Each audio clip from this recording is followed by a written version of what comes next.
Good evening. You're watching the main news on HKIBC. I'm Isabel Wong. And I'm Edna. Here's a look at tonight's top stories. Protests outside and inside LegCo as amendments to extradition law are introduced. Death of hero fireman in mountain rescue route as accident by coroner. Former Malaysian Prime Minister Najib Razak pleads not guilty as his corruption trial opens. Various groups have demonstrated outside the Legislative Council as amendments to the extradition laws received their first and second readings today. The proceedings within the chamber weren't smooth either, as Security Chief John Lee was interrupted several times. Karen Young reports.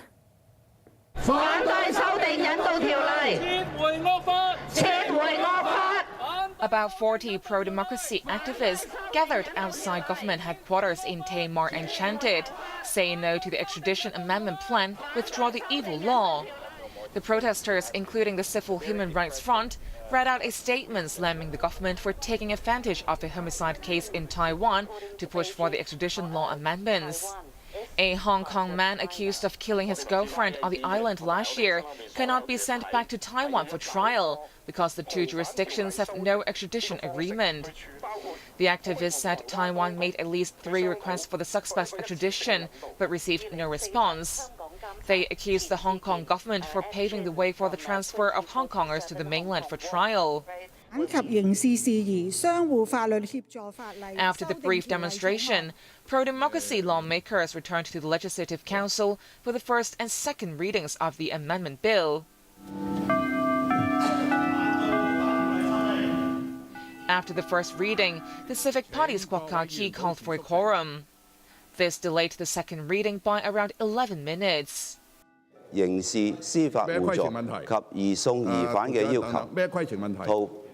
Just as Security Secretary John Lee began explaining the purpose of the bill, Democratic Party lawmaker Ted Hui raised a point of order, asking if the government would withdraw the plan. His counterparts raised similar points and questions throughout Lee's speech, forcing him to stop more than 10 times in 20 minutes. The second reading was adjourned and referred to the bill's committee for further study. Last year's murder case in Taiwan spurred the government to review extradition arrangements, as the SAR is unable to send the suspect to the island for lack of an agreement. The government says the bill will cover that loophole, but critics fear that it could open the door for one-off extradition deals with the mainland. Karen Young, HKIBC. The government has rejected suggestions that proposed amendments will make the chief executive the sole decision maker on extradition requests. Carrie Lam and Justice Secretary Teresa Chang both hit back at the Bar Association's claim. More from Karen Young. Pen Democrats protested as Chief Executive Carrie Lam entered the chamber for her monthly question time at the legislature.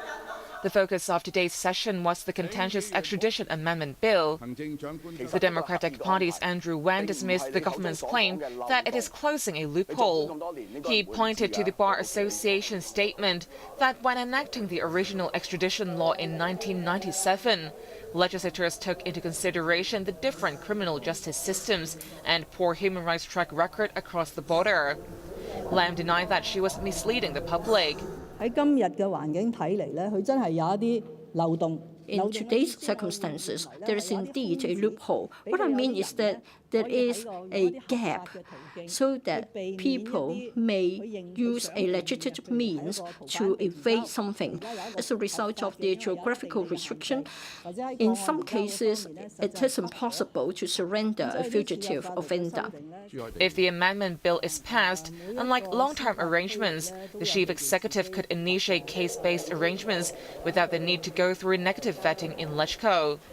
Pro-democracy legislator Andy Chu questioned Lam on her views of the mainland's judiciary, raising the example of the human rights lawyer Wong who was tried in closed court. The chief executive refused to comment on the mainland's practice and said it would be oversimplification to think she would become the sole decision-maker initiating one-off extradition deals. Justice Secretary Teresa Chang echoed Lam's views and said the process will also have to go through the Department of Justice and the court. Chang also hit back at the Bar Association. The legal body questioned why the government is dispensing with the need for supporting documents from the requesting jurisdiction to be authenticated by a judicial officer. Then you assume it is lowering the threshold.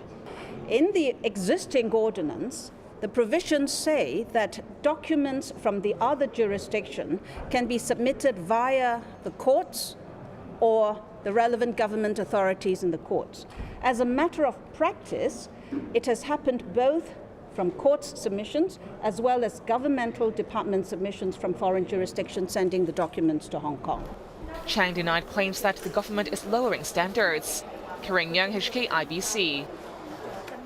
Bar Association Chairman Philip Dykes agrees that the courts provide protection to suspects in the extradition process, but says there are limitations.